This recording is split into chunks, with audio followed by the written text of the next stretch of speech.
সুপ্রিয় শিক্ষার্থীবৃন্দ, সালামু আলাইকুম সবাইকে। প্রতিদিনের মতো আজকেও আমি তোমাদের সামনে হাজির হলাম।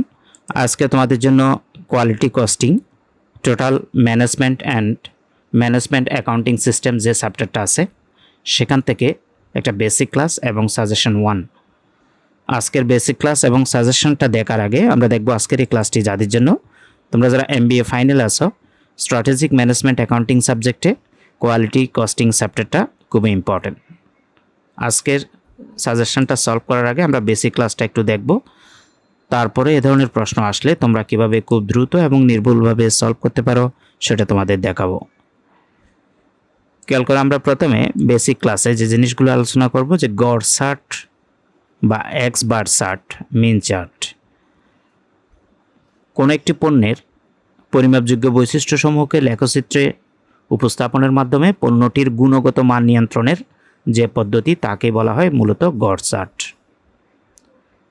গড় চার্টের সূত্রাবলীগুলো নিম্নে উল্লেখ করা হলো। প্রথমে আমরা দেখব যে স্যাম্পল মিন কিভাবে বের করা হয়। 1 নম্বরে X bar equal summation X divided by N.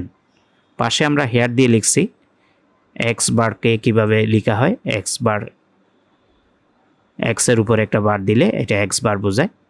আর শুধু এক্স বলতে অবজারভেশন বা পর্যবেক্ষণকে বোঝায়। আর নিচে যে এন, সে এন মানে হলো total number of observation in a sample, অর্থাৎ একটি নমুনার পর্যবেক্ষণের সংখ্যাকে বোঝায় এন দ্বারা। সামেশান এক্স বলতে আমরা এক্সের সমষ্টিকে বুঝি। 2 নাম্বার যে ফর্মুলা বা সূত্র সেটা হলো অ্যাভারেজ স্যাম্পল অফ মিন, যেটাকে সেন্ট্রাল লাইন বলা হয়। অ্যাভারেজ অফ স্যাম্পল মিন বের করতে হলে আমরা প্রথমে যে জিনিসটা খেয়াল করব সেটা হলো এক্সের উপর ডবল বার হবে। এক্সের উপর ডবল বারকে আমরা বুঝি average of sample mean equal summation x bar divided by m, অর্থাৎ summation of sample divided number of sample. Summation of স্যাম্পলকে নাম্বার অফ স্যাম্পল দিয়ে ভাগ করলে আমরা অ্যাভারেজ অফ স্যাম্পল মিন পেয়ে যাব। আমরা পাশে হেয়ার দিয়ে সামেশান এক্স মানে এক্সের সমষ্টি, সামেশান অফ স্যাম্পল মিন বলতে নমুনা গড়ের সমষ্টিকে বোঝায় এবং এম বলতে টোটাল নাম্বার অফ স্যাম্পল বা নমুনার মোট সংখ্যাকে বোঝায়। আমরা পরবর্তী পেজে যাব, পেজ 2তে আসলাম। 3 নাম্বার যে সূত্র সেটা হলো আপার কন্ট্রোল লিমিট, যেটাকে সংক্ষেপে ইউসিএল।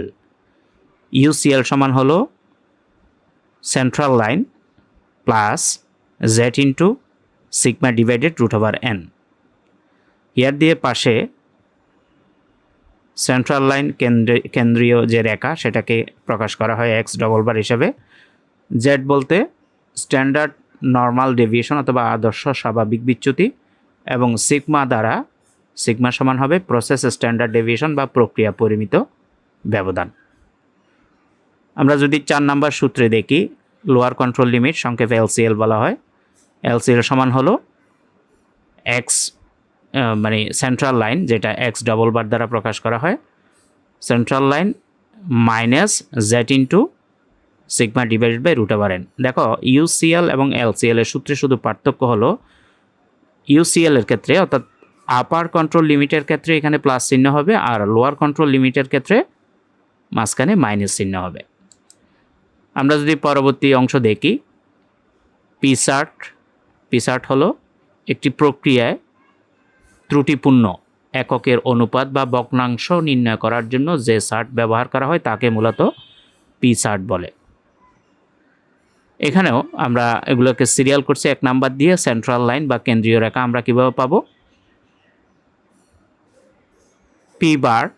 পি বার বলতে আমরা অ্যাভারেজ পার্সেন্ট ডিফেক্টিভ অর্থাৎ ত্রুটির গড় অনুপাতকে পি বার সমান total number of defectives divided by total number of observation.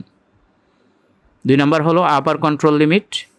Upper control লিমিটের সময় সবসময় প্লাস চিহ্ন হবে p bar plus Z into sp, আর লোয়ার কন্ট্রোল লিমিটের সময় লোয়ার কন্ট্রোল লিমিট বা এলসিএল সমান পি বার মাইনাস চিহ্ন হবে এখানে প্লাসের জায়গায়। আপার কন্ট্রোলে যেখানে প্লাস, লোয়ার কন্ট্রোলে সেখানে মাইনাস হবে জেড ইন্টু এসপি।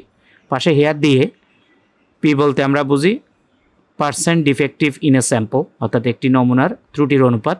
পি বার বলতে অ্যাভারেজ পার্সেন্ট ডিফেক্টিভস ত্রুটির গড় অনুপাত। জেড বলতে the number of standard deviation, পরিমিত ব্যবধানের সংখ্যা। এসপি মানে হলো স্ট্যান্ডার্ড ডেভিয়েশন, পরিমিত ব্যবধান। এন বলতে স্যাম্পল সাইজ বা নমুনার আকারকে বোঝায়। আমরা পেজ 3-তে আসব।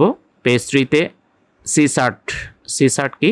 একটি পণ্য বা সেবার ত্রুটি সংখ্যা পর্যবেক্ষণ করা এবং নিয়ন্ত্রণের জন্য যে সার্ট ব্যবহার করা হয় তাকে মূলত সিসার্ট বলে। সিসার্ট নির্ণয়ের কিছু সূত্র আছে। 1 নাম্বার হলো mean number of defectives per unit or central line. Central line c bar, সেটার সূত্র হলো number of defects divided number of samples, অর্থাৎ ত্রুটির সংখ্যাকে নমুনার সংখ্যা দিয়ে ভাগ করলে আমরা সি বার পাবো। 2 নাম্বার হলো আপার কন্ট্রোল লিমিট।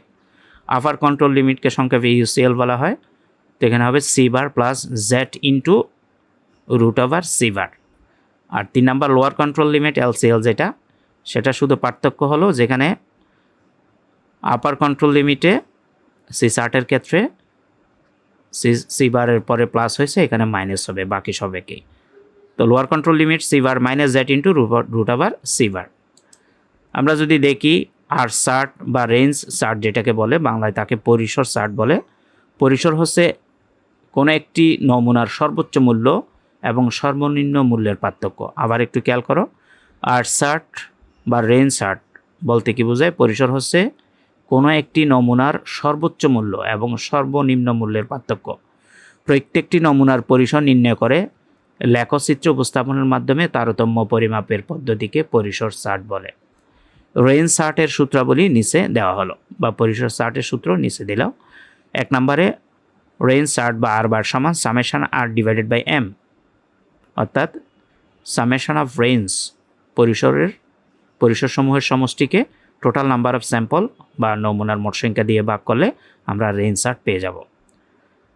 2 নম্বর সূত্র হলো আর চার্টের ক্ষেত্রে ইউসিএল হলো D4 ইন্টু আর বার, আর এলসিএল এর সূত্র হলো এলসিএল সমান D3 ইন্টু আর বার। পাশে হেয়ার দিয়ে বলা আছে আর বার বলতে average range of the samples, অর্থাৎ নমুনার পরিসরের সমূহের গড়কে বোঝায়। এম বলতে টোটাল নাম্বার অফ স্যাম্পলস, নমুনার মোট সংখ্যা, এবং D4 এবং D3 equal factor for determining control limit বা নিয়ন্ত্রণ সীমা নির্ধারণকারী উপাদানকে বোঝায়। এখানে বিশেষ দ্রষ্টব্য বা এনবি দিয়ে বলা আছে নিয়ন্ত্রণ সীমা নির্ধারণকারী উপাদান D3 এবং D4 এর যে মান সেটা টেবল থেকে সংগ্রহ করতে হবে। তো এই জিনিসগুলো, সূত্রগুলোর প্রয়োগ যখন আমরা অঙ্ক করার সময় দেখব, আরও ডিটেলস বুঝবো ইনশাআল্লাহ। তাহলে আমরা পরবর্তী পেজে এসে প্রশ্নটা নিয়ে আসলাম। প্রথমে আমরা প্রশ্নটা আগে একটু বুঝবো, তারপর এটা সমাধান দেখব। Classify the following quality cost as prevention cost, A partial cost, internal failure cost and external failure cost. অর্থাৎ নিম্নলিখিত যে খরচগুলো, মানের খরচগুলো দেওয়া আছে, এগুলোকে প্রতিরোধ খরচ, মূল্যায়ন খরচ, অভ্যন্তরীণ ব্যর্থতা খরচ এবং বাহ্যিক ব্যর্থতা খরচ হিসাবে শ্রেণীবদ্ধ করতে হবে। তো প্রথমে আমরা যদি খেয়াল করি খরচগুলো কি কি, যেমন প্রোডাক্ট টেস্টিং 5,000 টাকা, এটা এই যে পরে 4টা বলা আছে, প্রিভেনশন কস্টে যাবে না সেল কস্টে যাবে, ইন্টারনাল ফেইলিয়ার কস্টে যাবে নাকি এক্সটার্নাল ফেইলিয়ার কস্টে যাবে। তো প্রিভেনশন কস্ট বলতে আমরা বুঝি প্রতিরোধ খরচ, পার্সিয়াল কস্ট বলতে বুঝি মূল্যায়ন খরচ, ইন্টারনাল ফেইলিয়ার কস্ট বলতে বুঝি আমরা অভ্যন্তরীণ ব্যর্থতার খরচ, এবং এক্সটার্নাল ফেইলিয়ার বলতে আমরা বুঝি বাহ্যিক ব্যর্থতার খরচ। তো এইভাবে এই যে 4টা মানে ক্লাসিফাই করে দিছে, এগুলোর ভিত্তিতে কোন খরচটা কার মধ্যে যাবে সেটা এখানে করতে বলছে। যেমন product testing 5,000, quality planning 10,000, rework 5,000, inspection 2,000, scrub আছে 5,000, ওয়ারেন্টি আছে 10,000, রিপেয়ার্স 5,000 টাকা, স্পলস টাকা হলো 10,000 এবং প্রিভেন্টিভ ইকুইপমেন্ট মেনটেন্যান্স 2,000। তো আমরা সেটার জন্য একটা চার্ট তৈরি করলাম, statement for quality cost classification, যেখানে কস্ট আইটেম বাম পাশে থাকবে। প্রশ্ন থেকে দেখে দেখে আমরা কস্ট আইটেমগুলো লিখে ফেলবো 1 থেকে 9 পর্যন্ত, অর্থাৎ এখানে একদম শুরু থেকে, যেমন প্রোডাক্ট টেস্টিং থেকে শুরু, প্রোডাক্ট টেস্টিং থেকে একদম লাস্ট পর্যন্ত প্রিভেন্টিভ ইকুইপমেন্ট মেনটেন্যান্স পর্যন্ত প্রশ্ন থেকে দেখে লিখবো। লিখে তারা যে বলে দিছে যে 4টা ক্লাসিফিকেশন করতে, তার মধ্যে প্রথমে বলা আছে প্রিভেনশন কস্ট মানে প্রতিরোধ খরচ। 2 নাম্বার হলো এ পার্সিয়াল কস্টের অর্থ হলো মূল্যায়ন খরচ। ইন্টারনাল ফেইলিয়ার কস্ট সেটা হলো অভ্যন্তরীণ ব্যর্থতার খরচ, এবং এক্সটার্নাল ফেইলিয়ার কস্ট সেটা হলো বাহ্যিক ব্যর্থতার খরচ। এগুলো আমরা প্রশ্ন থেকে দেখে দেখে লিখে ফেলবো, জাস্ট গড়টা তুমি করবা। এখন আসো যে প্রোডাক্ট টেস্টিং যেটা 5,000 টাকা, এই চারটার মধ্যে কোনটাতে ঢুকবে? প্রোডাক্ট টেস্টিংটা অবশ্যই এটা অ্যাপার্সিয়াল কস্টে ঢুকবে। অ্যাপার্সিয়াল কস্ট মানে মূল্যায়ন খরচ। তো আমরা টেস্টিং করি কী জন্য? মূল্যায়নের জন্য। সেজন্য এটাকে মূল্যায়ন খরচের আওতায় আনতে হবে, অর্থাৎ অ্যাপার্সিয়াল কস্টে। 2 নাম্বার কোয়ালিটি প্ল্যানিং। আমরা কোয়ালিটি প্ল্যানিং যে খরচটা সেটা অবশ্যই প্রিভেনশন কস্টে অন্তর্ভুক্ত করব। প্রিভেনশন কস্ট মানে হলো প্রতিরোধ খরচ। তো আমরা যদি কোয়ালিটিটা প্ল্যানিং করি তাহলে আমাকে প্রতিরোধ খরচটা কমে যাবে, সেজন্য এটা প্রতিরোধ খরচের আওতায় যাবে। রিওয়ার্ক আছে 5,000 টাকা।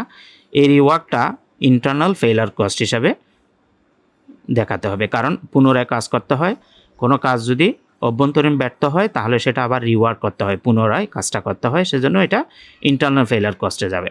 ইন্সপেকশন পর্যবেক্ষণ অবশ্যই অ্যাপার্সিয়াল কস্ট, কারণ মূল্যায়ন খরচের মধ্যে বসবে এটা। ইন্সপেকশন মানে পর্যবেক্ষণ, সেটা কোথায় বসবে? মূল্যায়ন খরচ বলতে অ্যাপার্সিয়াল কস্টে বসবে। স্ক্র্যাপ বা ভগ্নাবশেষ হয় কেন? ইন্টারনাল ফেইলার জন্য, সেজন্য এটি ইন্টারনাল ফেইলারে বসবে। ওয়ারেন্টি হয় এক্সটার্নাল ফেইলারের অন্তর্ভুক্ত। রিপেয়ার বা মেরামত, এটাও অবশ্যই এক্সটার্নাল ফেইলার, সেজন্য। স্পেলস ইন্টারনাল ফেইলারের জন্য, স্পেলস এবং স্ক্র্যাপ কিন্তু প্রায় একই, সেজন্য এটাও ইন্টারনাল ফেইলারের মধ্যে হবে। তারপর আছে প্রিভেন্টিভ ইকুইপমেন্ট মেনটেন্যান্স কস্ট। তোমার ইকুইপমেন্ট মেনটেন্যান্স কস্ট বলতে আমরা বুঝি প্রতিরোধমূলক সরঞ্জাম রক্ষণাবেক্ষণ। তাহলে প্রিভেন্টিভ ইকুইপমেন্ট অবশ্যই প্রিভেনশন কস্টের আওতায় বসবে।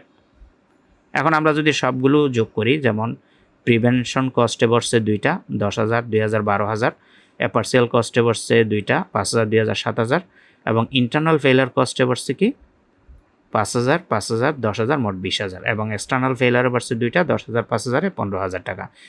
এই সবগুলো যোগ করলে টোটাল কোয়ালিটি কস্ট আমরা পেয়ে যাব। তো এই ছিল আমাদের আজকের ক্লাস। আমাদের বেসিক ক্লাসটা একটু মনোযোগ সহকারে দেখবা, এবং সাজেশন, আজকে যে সাজেশনটা সেটা একটা বেসিক লেভেলের। তো আজকের ক্লাসটা এখানে শেষ করব। ক্লাসটা ভালো লাগলে অবশ্যই লাইক, কমেন্ট, শেয়ার করবা। চ্যানেলটাতে নতুন হয়ে থাকলে সাবস্ক্রাইব করে রাখবা। অলরেডি সাবস্ক্রাইব করলে অসংখ্য ধন্যবাদ। সবার প্রতি শুভকামনা রইল। আসসালামু আলাইকুম ওয়া রাহমাতুল্লাহি ওয়া বারাকাতুহু।